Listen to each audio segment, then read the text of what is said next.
What's up, athletes? We're back with another Think Before You Sleep video. This time he's going after another feminist who is admittedly pretty dumb. Today we're discussing trad wives, and, well, this will be a touchy subject, but whatever. I'm playing Iron Man football today, attacking and defending both sides of the field. Now, truth be told, the first 4 minutes or so is just something I can't argue with Mr. Sleepover. Both what the girl says is stupid and what he says is something I can't argue against. So, we're gonna jump ahead a little bit. But basically, the girl in the video is trying to explain the difference between a provider and a traditional man. In actuality, they're the same thing. And Think rightfully corrects her, but then this happens. I want to make this very clear. These kind of men are not providers. Providing is not just about money. A provider is someone who is considerate enough to ask their partner what they need, and they're committed to providing that for them. So let's say she wants to stay at home to cook, clean, and take care of the kids, and she's happily doing so. Fine. But if one day she doesn't want to do that anymore and she wants to go back to work, or she wants to start her own business, or she wants to pursue her hobbies, a provider is someone who is fully supportive of her. That sounds like this provider is getting finessed. You agreed to a particular arrangement and you're just like, nope, I'm not going to stick to what I said I was going to do. Have fun overpaying for daycare and coming home to a dirty house because I decided to chase my hobbies instead. You do know that kids grow up, right?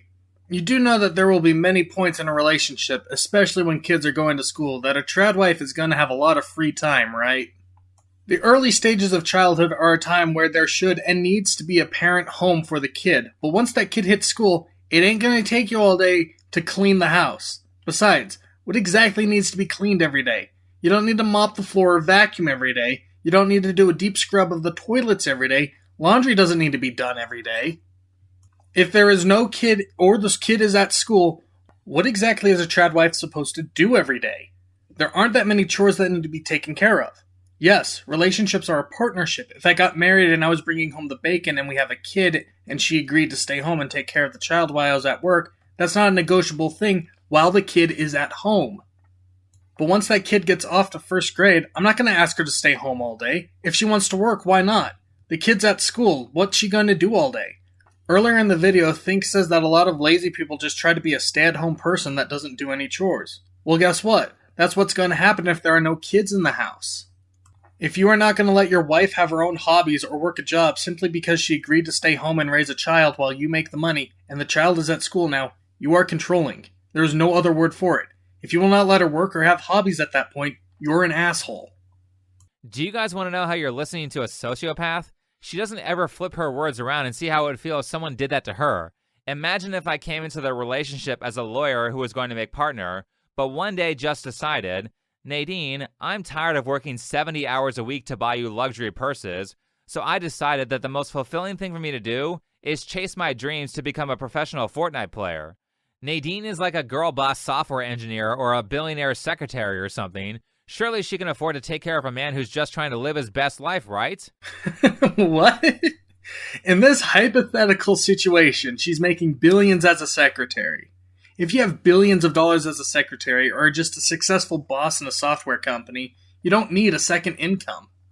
If one person is making enough money for the other to quit their job, that person has every right to want to just pursue a hobby. If in this scenario she is making enough in this software company for you to not have to be a lawyer, you can 100% talk to your wife about quitting your job to become a streamer on Twitch instead of being a lawyer.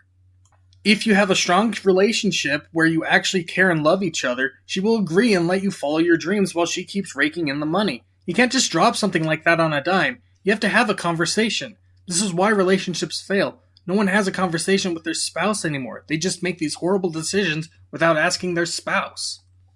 Furthermore, if your wife is going to leave you because you stopped buying her luxury items, that's a you problem.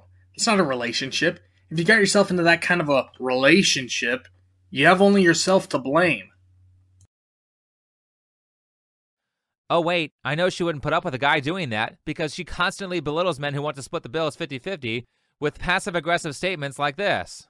Here's a hot take. I feel like most guys are providers. They just don't know it yet until they meet their dream girl, including that 50-50 guy. He'll want to be with her. He'll want to give her the best things. He'll want to take care of her. Go ahead and do you. but having high standards is a direct correlation to how much we love ourselves. It's always the 50-50 pick-me-shows who are really mean to spoiled girlies and how we choose to live our life. Like, we know the value that we bring and how we want to show up and the kind of man we want to be with and the kind of life we want to have while they're still on the struggle bus. Okay, so I know someone's gonna be like, Varsity, you're arguing for this feminist? No. What I'm doing is arguing on principle. She seems like a horrible person, but that does not mean that she can't have a principled belief that she wants to follow, such as having a hobby after the kid is off at school. Yes, she's a hypocrite, and I understand what Think is trying to say to counter her, however, he's arguing in bad faith. Neither of these people understand relationships. A relationship is a team. You're an army of two. If one person is making enough for the other to pursue hobbies, asking her to just stay at home and cook and clean is very selfish if there are no kids around. As I keep saying, cooking and cleaning does not take that long, so not letting her, or him if he's a stay-at-home dad, have hobbies is selfish and controlling behavior. If it is her entire idea to just be a stay-at-home wife and cook and clean and not have any hobbies herself, in that instance, I wouldn't be married to her. If we don't have a shared hobby or interest, that's not a relationship to me. That's just a mutual partnership. That's fine for some people, but that just seems boring to me. So we're going to skip over a little bit because Think says something I can't really argue against.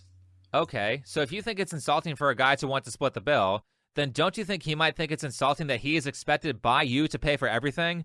But on the other side of it, if he has any expectations, it's considered offensive and out of line. We're right back at feminism saying every preference men have is misogynistic. I mean, she constantly makes incredibly selfish and one-sided statements, just like modern feminists do. This is one of those things where I feel like you just need to take my word for it so you don't have to go through it yourself. But the biggest gaslight for women ever is that struggling to build together or being his day one somehow makes us more attractive. And I think as women, we really need to stop with this narrative that the willingness to be poor to stick by his side and build with him is going to make us more loved and cherished, because it doesn't. I need you to burn this into your head. There is no reward for struggling together. You have to always be your number one priority. Okay, part of what she's saying is true. You're not more attractive being a stay-at-home mom, but everything else is wacko, I'll give you that, Think. He has to date you on potential? He has to just cross his fingers and hope you uphold your end when you would never give him that courtesy? I mean, look at the comment that Nadine got triggered by. Okay, so quick question, Think. You're red pill. Does that not seem beta to you to have to provide for your spouse? Is that not beta behavior? Oh yeah, Nadine is an idiot for getting upset at that comment. This guy's not even asking for much. It says, I don't mind paying for your bills, but could you at least clean or something? He doesn't even want anything in specific. He just wants some kind of reciprocity for what he does, and Nadine is like, nope, this guy's a loser. And that's a fair trade-off. If I was married to someone and I was pursuing a YouTube career while she was out working, yes, I would and should be expected to clean the house and take care of the kid. But again, there are only so many chores that need to be done when there's no child in the picture. So if he's negotiating with you that he will only provide when you guys have a family and you guys have kids, and he's not doing anything else to show you that he wants to do things for you, then run, baby girl, run. If you are not taking care of a kid and you're just staying at home not doing anything, you're a deadbeat, guy or girl. If you're doing a hobby like gardening or YouTube or Twitch or just taking online courses to learn a new skill, that's different. If kids are in the picture, one parent should unabashedly be a provider, paying for whatever she or he needs to help raise the child. Otherwise, neither person is entitled to the other's money. If I was staying at home doing YouTube while my wife was running a company, she does not have to say yes if I ask her for a better computer. If we are both making our own money, both people pool that money together for required payments and are allowed to use the leftover money however they want. If I was somehow making money off Twitch, then the leftover money I make is mine, and I can use it pretty much however I want. Same for her. If she wants to buy an expensive dress with her money, go for it. So then how are you showing that you're going to be a good partner during this time? Because I would give the same advice to guys. Why would you give a woman your labor if she isn't going to give you any of hers? Of course, the one-sidedness of her statement is completely lost on her, as Nadine says this in response to critique. Girlies, the kind of men you want to be with are not on TikTok on a Wednesday afternoon commenting mean, rude, nasty things on other women's videos because they can't possibly comprehend that other kinds of relationships exist. I mean, she's not wrong. You're probably not going to find your spouse on TikTok. Other kinds of relationships? You mean relationships where women are super manipulative? You mean relationships where women act like parasites and take advantage of guys who can't stand up for themselves? Okay, what about a relationship where the guy is in complete control? Where the guy refuses to let his wife do her own things and, under threat of divorce, makes her just stay at home without letting her have a hobby. If what I am saying is a relationship to you, then what she is saying is also a relationship. Neither are good, but that's what the definition is now. Yes, guys are aware that those relationships exist. And if it wasn't messed up, then this comment here wouldn't be asking the TikTok algorithm to hide these videos from men. Honestly, I can't believe your boyfriend puts up with you and then lets you advertise on the internet about how you treat him like crap. I think I get so much hate because I show other women how to recognize her worth and what's possible for her and to not settle for less, that she can be so loved and cared for, that there are other girlies who are being showered with acts of service, who are being spoiled and provided for in more ways than just financially. So you're basically saying that guys should have no standards. Meanwhile, you expect to get a top 1% guy who pays all your bills and buys you luxury bags for a woman he isn't even married to, and also for a woman who Nadine is basically telling to provide nothing in return. This is the exact kind of lifestyle red pill guys preach about. If you become a high value man, these are the types of women you will attract. Gold diggers. The women who care about having a real relationship, they're already married, they're already talking to someone, they're already dating other guys. The high value men who go out of their way to avoid having a relationship are going to be left behind with women like this.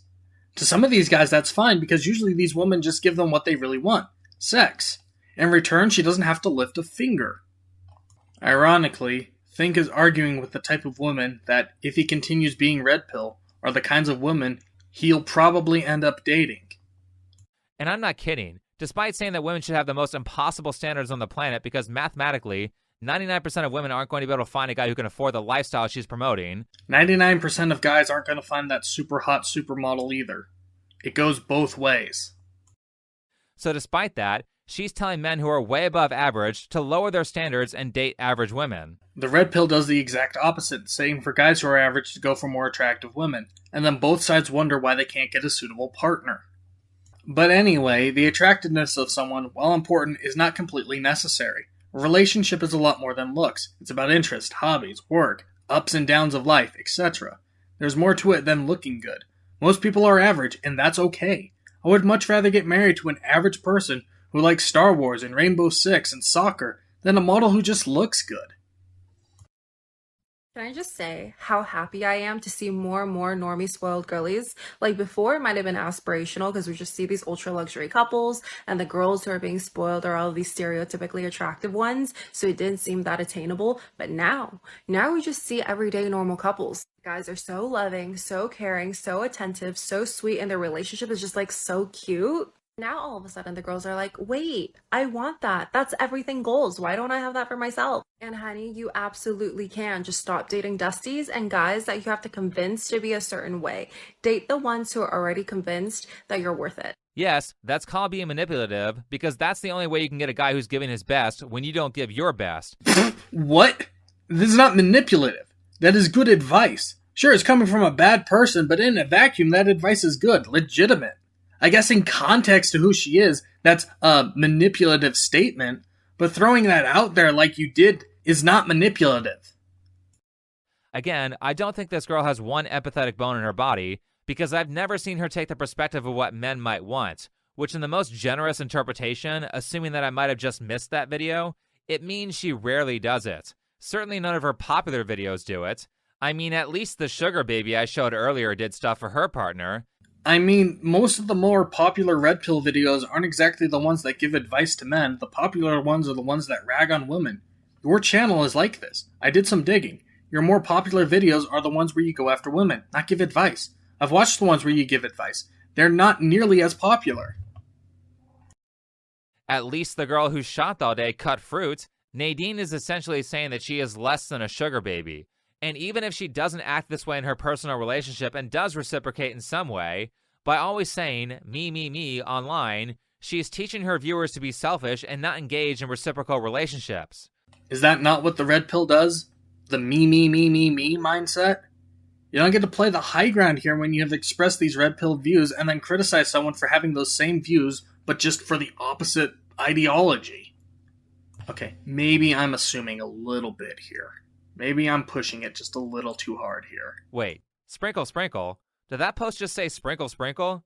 Of course. Now everything makes sense. She listens to She-Ra. Sprinkle, sprinkle. For those of you who aren't familiar with She-Ra 7, allow me to show you the kind of advice that she gives to women. Okay, so we're not going to sit here and pretend like I'm trying to teach women how to be the best type of wife. No, I'm not. In fact, if you watch this channel, you're probably not a good wife at all. Oh look, the female version of the red pill.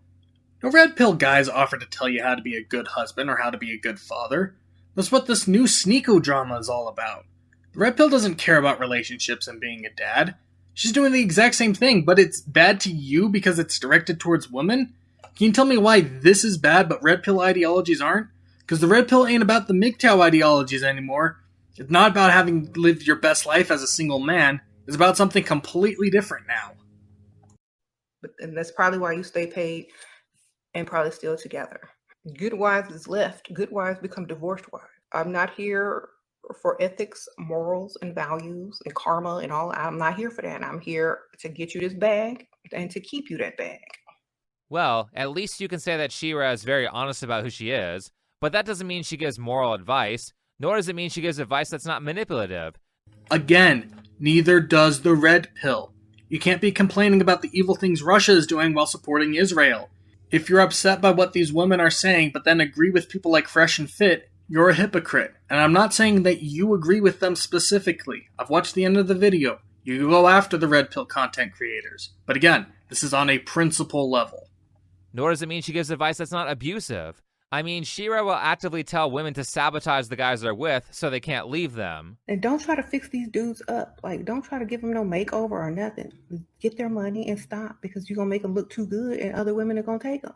Let them look exactly how they looking. Don't even try to help them, girl. If stuff is mismatching, tell them to put some more colors on it, okay? Have them look like brown. Oh, no, I think you need to add some orange to that outfit. Something missing. Oh, no, you look good in bright orange. That's your color. Yes. If you're set on giving your man bad fashion advice, then allow me to point out that people are very superficial in all areas, and making him look ugly will negatively affect his ability to get promotions or impress customers, which will result in him making less money to spoil you with. Have you ever worked a real job before? Most workplaces have a dress code. In the jobs where someone is directly working with customers, customers aren't going to care. They don't care what the cashier or seller looks like. They're just there to buy their thing. If you're wearing an orange suit to work, no one's going to care if it's dotted with purple polka dots, assuming, of course, you're not violating the work's dress code.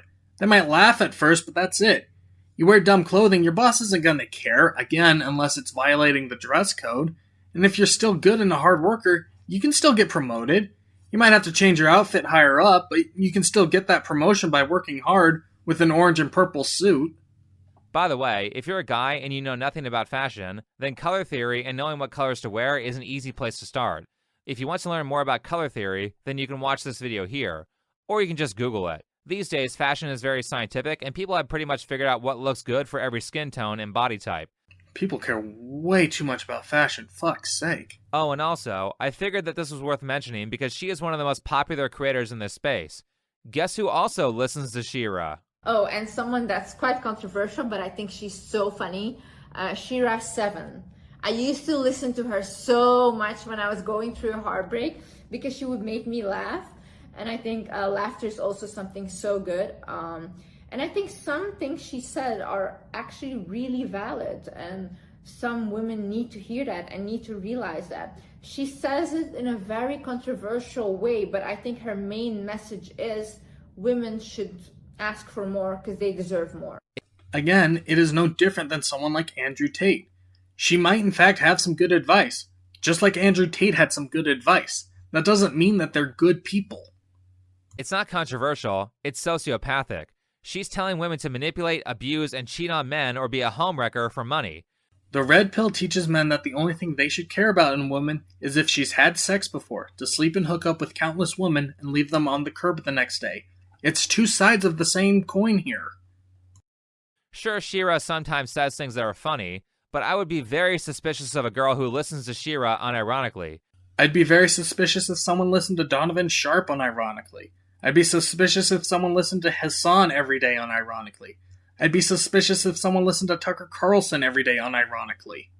If you are only listening to one person or one group of people that say the same thing, you're tainting your mind with only one side of the argument. If someone only listened to me every day, that's probably not going to be good for them. Have choices, branch out, listen to conflicting viewpoints. So just remember that your self-help guru, the Wizard Liz, listens to a woman who literally encourages abusive relationships to extract resources out of a man. Just remember, guys, that most red pill content creators teach you to manipulate women to extract sex out of them. What a shock. Back to Nadine. And now the guys are angry because now they have to step up or else they can't compete with the men who are able to do all of those things for her. That's not why they're responding to you negatively. They're responding to you negatively because you're telling men to lower their standards while telling women to skyrocket their standards. It's hypocritical. It's also going to make a lot of women single and lower the quality of the dating pool by filling it with even more entitled chicks. Yeah, this ain't helping the dating world much. Both these sides are making things worse, which isn't a good thing. It's really sad to see that they resort to calling women ugly or children or hitting a wall or not understanding what her worth is if she doesn't clean or cook. Like, it's absolutely appalling. Okay, but what is your worth? You said, yes, queen, to a comment stating that a man should have to provide all the money and also have to cook and clean, and he is just supposed to hope that you'll reciprocate? You are incredibly selfish. Yes, she is incredibly selfish, but what she is also saying is right. If you go around thinking that women are hitting a wall, you're not exactly that much better than her. I'm not saying that Mr. Sleep does that, I'm just saying in general to whomever is watching. Anyway, most of the rest of this video is stuff I can't argue against. Thing pretty much covers the rest of this, calling her out for her actual abusive behavior, none of which is something that I can argue against as a principle level. But then there's this.